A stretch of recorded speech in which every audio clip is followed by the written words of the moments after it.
Hello and welcome back to Amoeba Savant. My name is Nalinne Jones and we are reading Common Sense by Thomas Paine. This, I believe, is the fourth part, called Of the Present Ability of America with Some Miscellaneous Reflections. I have never met with a man either in England or America who hath not confessed his opinion that a separation between the countries would take place one time or other. And there is no instance in which we have shown less judgment than in endeavoring to describe what we call the ripeness or fitness of the continent for independence. As all men allow the measure, and vary only in their opinion of the time, let us, in order to remove mistakes, take a general survey of things and endeavor, if possible, to find out the very time. But we need not go far. The inquiry ceases at once, for the time hath found us. The general concurrence, the glorious union of all things prove the fact. It is not in numbers but in unity that our great strength lies, yet our present numbers are sufficient to repel the force of all the world. The continent hath at this time the largest body of armed and disciplined men of any power under heaven, and is just arrived at that pitch of strength in which no single colony is able to support itself, and the whole, when united, can accomplish the matter, and either more or less than this might be fatal in its effects. Our land force is already sufficient, and as to naval affairs we cannot be insensible. That Britain would never suffer an American man of war to be built while the continent remained in her hands. Wherefore we should be no forwarder 100 years hence in that branch than we are now, but the truth is we should be less so, because the timber of the country is every day diminishing, and that which will remain at last will be far off and difficult to procure. Were the continent crowded with inhabitants, her sufferings under the present circumstances would be intolerable. The more seaport towns we had, the more should we have both to defend and to lose. Our present numbers are so happily proportioned to our wants that no man need be idle. The diminution of trade affords an army, and the necessities of an army create a new trade. Debts we have none, and whatever we may contract on this account will serve as a glorious memento of our virtue. Can we but leave posterity with a settled form of government, an independent constitution of its own, the purchase at any price will be cheap. But to expend millions for the sake of getting a few vile acts repealed, and routing the present ministry only, is unworthy the charge, and is using posterity with the utmost cruelty, because it is leaving them the great work to do, and a debt upon their backs from which they derive no advantage. Such a thought is unworthy a man of honor, and is the true characteristic of a narrow heart and a peddling politician. The debt we may contract doth not deserve our regard if the work be but accomplished. No nation ought to be without a debt. A national debt is a national bond, and when it bears no interest is in no case a grievance. Britain is oppressed with a debt of upwards of 140 millions sterling, for which she pays upwards of 4 millions interest. And as compensation for her debt she has a large navy. America is without a debt and without a navy, yet for the 20th part of the English national debt could have a navy as large again. The navy of England is not worth, at this time, more than 3.5 millions sterling. The first and second editions of this pamphlet were published without the following calculations, which are now given as proof that the above estimation of the navy is just 1. See Entick's Naval History Intro, page 56. Footnote says, John Entick, A New Naval History or Complete View of the British Marine, 1757. The charge of building a ship of each rate, and furnishing her with masts, yards, sails, and rigging, together with a proportion of 8 months, boatswains and carpenters' sea stores, as calculated by Mr. Burchett, Secretary to the Navy. Another footnote says, Josiah Burchett, a writer on British naval history, was Secretary of the Admiralty from 1698 to 1742. And there's a little chart right there. I'll just kind of awkwardly read through it. For a ship of 100 guns, 35,553 pounds. 90 guns drops to 29,886 pounds.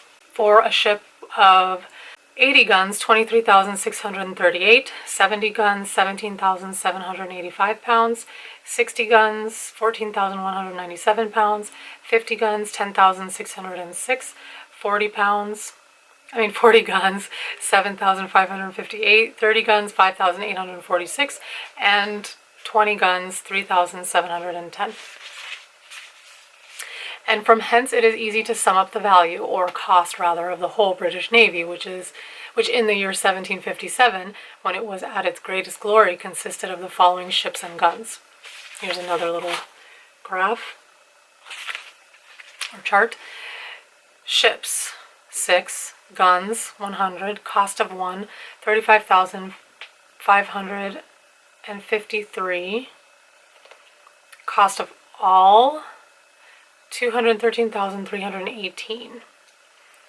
Ships 12 with 90 guns, cost of one, 29,886, and the cost of all, 358,632. 12 ships but with 80 guns, cost of one, 23,638, and cost of all of them, 283,656. 43 ships with 70 guns, 17,785 each. For all of them, 764,755. For 35 ships with 60 guns, 14,197. Cost of all, 496,895. 40 guns with 50 guns, 10,606. Cost of all, 424,240. 45 ships with 40 guns, 7,558. Cost of all, 340,110. 58 ships with 20 guns. Cost of one, 3,710. Cost of all, 215,180. Then 85 ships, and then it says sloops, bombs, and fire ships, one with another at. There's a footnote. Bombs were small ships used for bombarding shore targets. 2,000. And cost of all, 170,000. Remains of guns, cost 3,266,786 plus 233,214 equals 3,500,000. No country on the globe is so happily situated or so internally capable of raising a fleet as America. Tar, timber, iron, and cordage are her natural produce. We need to go abroad for nothing, whereas the Dutch, who make large profits by hiring out their ships of war to the Spaniards and Portuguese, are obliged to import most of the materials they use. We ought to view the building a fleet as an article of commerce, it being the natural manufactory of this country. It is the best money we can lay out. A navy, when finished, is worth more than it cost, and is that nice point in national policy in which commerce and protection are united. Let us build if we want them not. We can sell, and by that means replace our paper currency with ready gold and silver. In point of manning a fleet, people in general run into great errors. It is not necessary that 1/4 part should be sailors. The terrible privateer Captain Death, and footnote says, commanding the American privateer Terrible, Captain William Death lost his ship and his life to the more powerful French Vengeance at the western entrance of the English Channel, December 1756. Stood the hottest engagement of any ship last war, yet had not 20 sailors on board, though her complement of men was upwards of 200. A few able and social sailors will soon instruct a sufficient number of active landmen in the common work of a ship. Wherefore we never can be more capable to begin on maritime matters than now, while our timber is standing, our fisheries blocked up, and our sailors and shipwrights out of employ. Men of war of 70 and 80 guns were built 40 years ago in New England, and why not the same now? Shipbuilding is America's greatest pride, and in which she will in time excel the whole world. The great empires of the East are mostly inland, and consequently excluded from the possibility of rivaling her. Africa is in a state of barbarism, and no power in Europe hath either such an extent of coast or such an internal supply of materials. Where nature hath given the one, she has withheld the other. To America only hath she been liberal of both. The vast empire of Russia is almost shut out from the sea, wherefore her boundless forests, her tar, iron, and cordage are only articles of commerce. In point of safety, ought we to be without a fleet? We are not the little people now, which we were 60 years ago. At that time, we might have trusted our property in the streets, or fields rather, and slept securely without locks or bolts to our doors or windows. The case now is altered, and our methods of defense ought to improve with our increase of property. A common pirate 12 months ago might have come up the Delaware and laid the city of Philadelphia under instant contribution for what sum he pleased, and the same might have happened to other places. Nay, any daring fellow in a brig of 14 or 16 guns might have robbed the whole continent and carried off $500,000 of money. These are circumstances which demand our attention and point out the necessity of naval protection. Some, perhaps, will say that after we have made it up with Britain, she will protect us. Can we be so unwise as to mean that she shall keep a navy in our harbors for that purpose? Common sense will tell us that the power which hath endeavored to subdue us is of all others the most improper to defend us. Conquest may be effected under the pretense of friendship, and ourselves, after a long and brave resistance, be at last cheated into slavery. And if her ships are not to be admitted into our harbors, I would ask, how is she to protect us? A navy 3,000 or 4,000 miles off can be of little use, and on sudden emergencies, none at all. Wherefore, if we must hereafter protect ourselves, why not do it for ourselves? Why do it for another? The English list of ships of war is long and formidable, but not a tenth part of them are at any one time fit for service, numbers of them not in being, yet their names are pompously continued in the list. If only a plank be left of the ship, and not a fifth part of such as are fit for service can be spared on any one station at one time. The East and West Indies, Mediterranean, Africa, and other parts over which Britain extends her claim make large demands upon her navy. From a mixture of prejudice and inattention, we have contracted a false notion respecting the navy of England, and have talked as if we should have the whole of it to encounter at once, and for that reason supposed that we must have one as large, which not being instantly practicable, have been made use of by a set of disguided Tories to discourage our beginning thereon. Nothing can be farther from truth than this, for if America had only a 20th part of the naval force of Britain, she would be by far an overmatch for her, because as we neither have nor claim any foreign dominion, our whole force would be employed on our own coast, where we should, in the long run, have 2 to 1 the advantage of those who had 3,000 or 4,000 miles to sail over before they could attack us, and the same distance to return in order to refit and recruit. And although Britain by her fleet hath a check over our trade to Europe, we have as large a one over her trade to the West Indies, which by laying in the neighborhood of the continent is entirely at its mercy. Some method might be fallen on to keep up a naval force in time of peace, if we should not judge it necessary to support a constant navy. If premiums were to be given to merchants to build and employ in their service ships mounted with 20, 30, 40, or 50 guns, the premiums to be in proportion to the loss of bulk to the merchants. 50 or 60 of those ships, with a few guard ships on constant duty, would keep up a sufficient navy, and that without burdening ourselves with the evil so loudly complained of in England, of suffering their fleet, in time of peace, to lie rotting in the docks. To unite the sinews of commerce and defense is sound policy, for when our strength and our riches play into each other's hand, we need fear no external enemy. In almost every article of defense we abound. Hemp flourishes even to rankness, so that we need not want cordage. Our iron is superior to that of other countries. Our small arms equal to any in the world. Cannon we can cast at pleasure. Saltpetre and gunpowder we are every day producing. Our knowledge is hourly improving. Resolution is our inherent character, and courage hath never yet forsaken us. From Britain we can expect nothing but ruin. If she is once admitted to the government of America again, this continent will not be worth living in. Jealousies will be always arising, insurrections will be constantly happening, and who will go forth to quell them? Who will venture his life to reduce his own countrymen to a foreign obedience? The difference between Pennsylvania and Connecticut respecting some unlocated lands shows the insignificance of a British government, and fully proves that nothing but continental authority can regulate continental matters. By the way, the reason why I keep saying shoes instead of shows is because look how it's spelled. Whoops. It's S-H-E-W-S.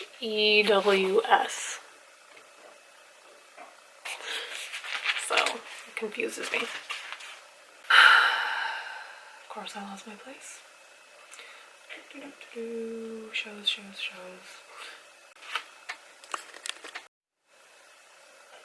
The difference between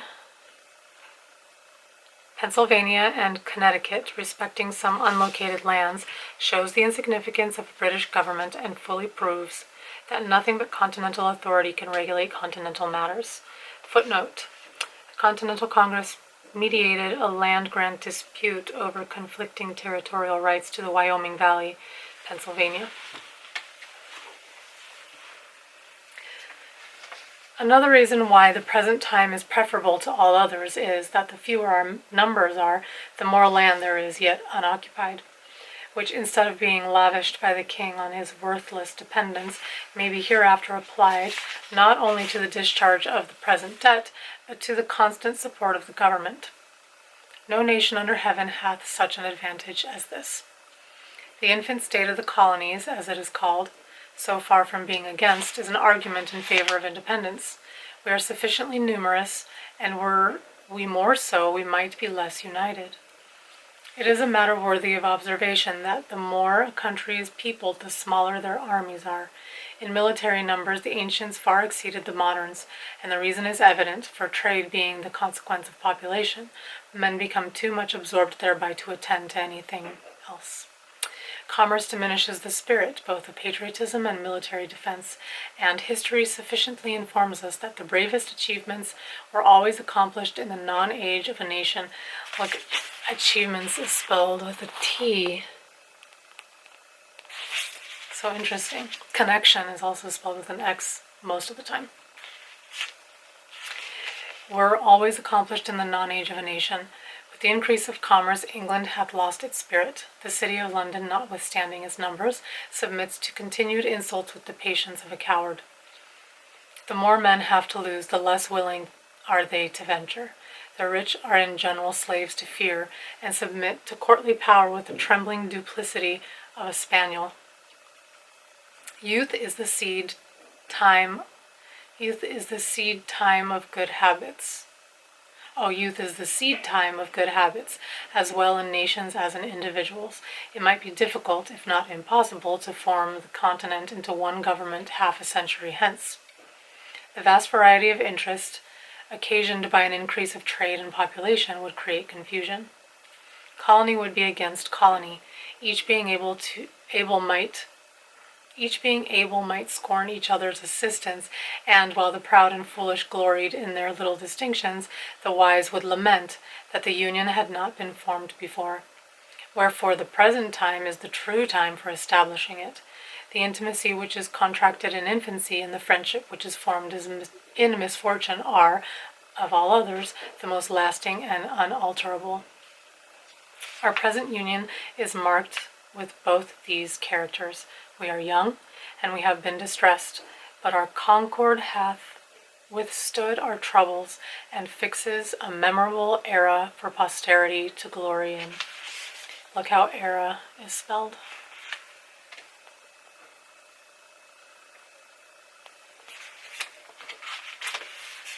The present time likewise is that peculiar time, which never happens to a nation but once, viz. The time of forming itself into a government.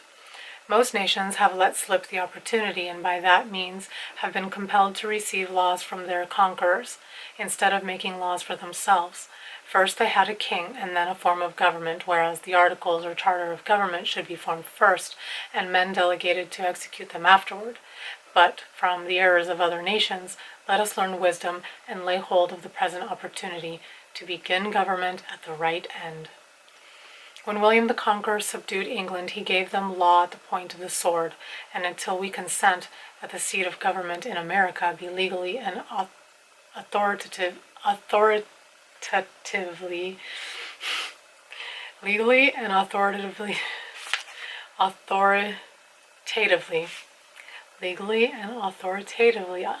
occupied, we shall be in danger of having it filled by some fortunate ruffian who may treat us in the same manner, and then where will be our freedom, where our property? As to religion, I hold it to be the indispensable duty of all government to protect all conscientious professors thereof, and I know of no other business which government hath to do therewith. Let a man throw aside that narrowness of soul, that selfishness of principle, which, I'm not going to say this word, of all professions are so unwillingly to part with, and he will be at once delivered of his fears on that head. Suspicion is the companion of mean souls, and the bane of all good society. For myself, I fully and conscientiously believe that it is the will of the Almighty that there should be diversity of religious opinions among us. It affords a larger field for a Christian kindness. Were we all of one way of thinking, our religious dispositions would want matter for probation, and on this liberal principle, I look on the various denominations among us to be like children of the same family, differing only in what is called their Christian names. In page 31, there's a footnote, numbered to correspond to this edition. I threw out a few thoughts on the propriety of a continental charter, for I only presume to offer hints, not plans, and in this place I take the liberty of re-mentioning the subject by observing that a charter is to be understood as a bond of solemn obligation, which the whole enters into to support the right of every separate part, whether of religion, personal freedom, or property. A firm bargain and a right reckoning make long friends. In a former page,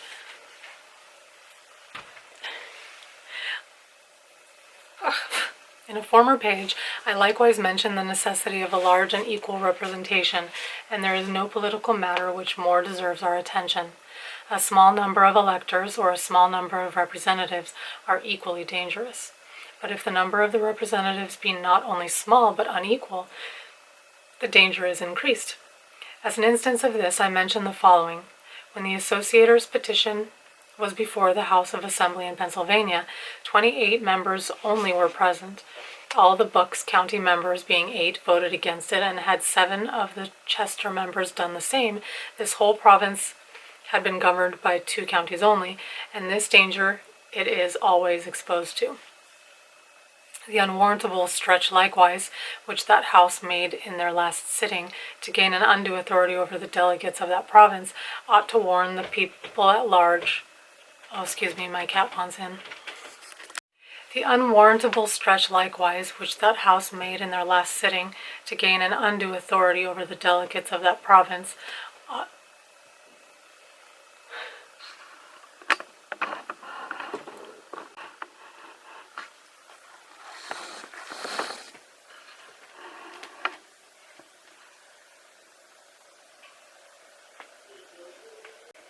She has a bare belly because she's licking off her fur. And then she also had an ultrasound, so they shaved it.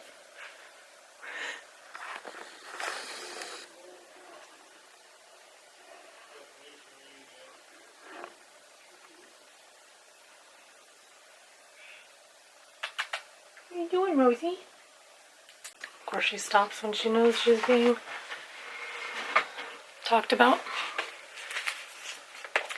Okay, delegates of the province ought to... A set of instructions for the delegates were put together, which in point of sense and business would have dishonored a schoolboy, and after being approved by few, a very few, without doors, were carried into the House, and there passed in behalf of the whole colony, whereas did the whole colony know with what ill will that House hath entered on some necessary public measures, they would not hesitate a moment to think them unworthy of such a trust. Immediate necessity makes many things convenient, which, if continued, would grow into oppressions.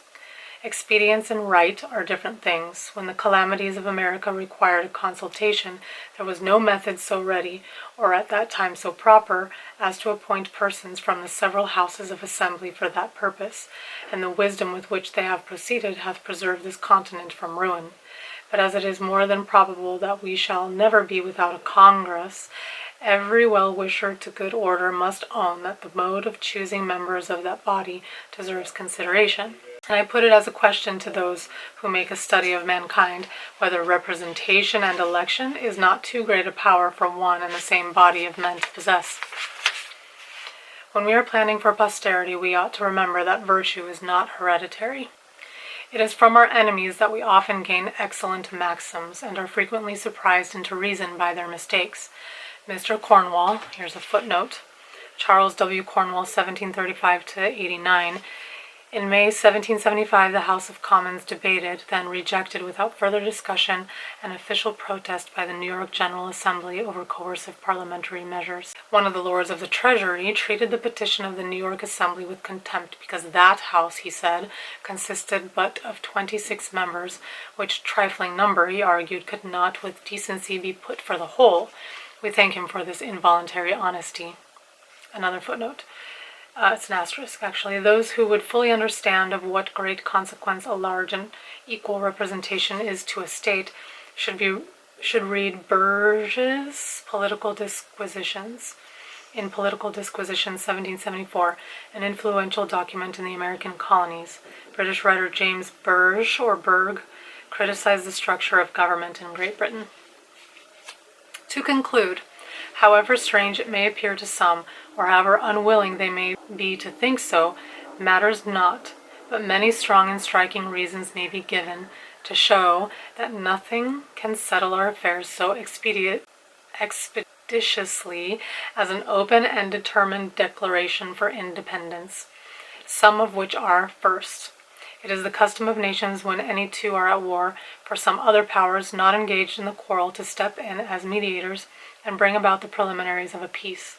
But while America calls herself the subject of Great Britain, no power, however well disposed she may be, can offer her mediation. Wherefore, in our present state, we may quarrel on forever. Secondly, it is unreasonable to suppose that France or Spain will give us any kind of assistance, if we mean only to make use of that assistance for the purpose of repairing the breach and strengthening the connection between Britain and America, because those powers would be sufferers of the consequences. Thirdly, while we profess ourselves the subjects of Britain, we must, in the eye of foreign nations, be considered as rebels. The precedent is somewhat dangerous to their peace for men to be in arms under the name of subjects. We, on the spot, can solve the paradox, but to unite resistance and subjection requires an idea much too refined for common understanding. Fourthly, were a manifesto to be published and dispatched to foreign courts, setting forth the miseries we have endured and the peaceable methods we have ineffectually used for redress, declaring at the same time that not being able any longer to live happily or safely under the cruel disposition of the British court, we had been driven to the necessity of breaking off all connections with her, at the same time assuring all such courts of our peaceable disposition towards them, and of our desire of entering into trade with them. Such a memorial would produce more good effects to this continent than if a ship were freighted with petitions to Britain. Under our present denomination of British subjects, we can neither be received nor heard abroad. The custom of all courts is against us, and will be so until by an independence we take rank with other nations. These proceedings may at first appear strange and difficult, but, like all other steps which we have already passed over, will in a little time become familiar and agreeable, and, until an independence is declared, the continent will feel itself like a man who continues putting off some unpleasant business from day to day, yet knows it must be done, hates to set about it, wishes it over, and is continually haunted with the thoughts of its necessity.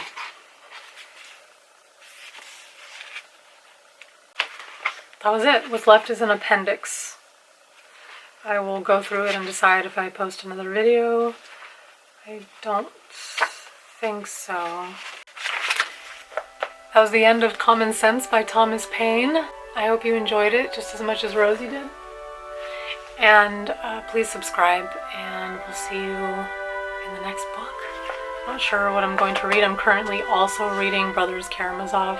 There's already a playlist started, so check that out. And thanks again, and we'll see you in the next one. Bye.